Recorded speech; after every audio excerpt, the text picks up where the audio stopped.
ও বন্ধুরা, সপ্তমীর দিন রাতে আমি পরে নিয়েছিলাম একটা ব্ল্যাক শাড়ি। এই শাড়িটা আমাকে করেছিল একজন গিফট।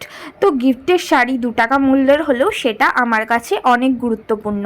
আর এই শাড়িটা পরে আমাকে সবাই বলছিল তোকে না খুব সুন্দর লাগছে। আর ব্ল্যাক আমার আগাগোড়াই ফেভারিট। তো আমাদের নিজেদের সামনের প্যান্ডেলটা একটুখানি দেখে নেব।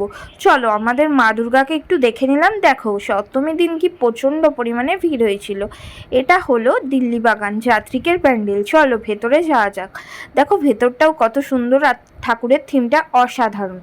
তো আমরা রাস্তা দিয়ে যাচ্ছিলাম, তো লাইটিংগুলো পড়ছিল বলে আমি বনিকে বললাম আমাকে একটা রিলস বানিয়ে দে। রিলসটা কিন্তু অসাধারণ হয়েছিল। তোমরা যদি না দেখে থাকো আমার ইনস্টাগ্রামে গিয়ে দেখতেই পারো।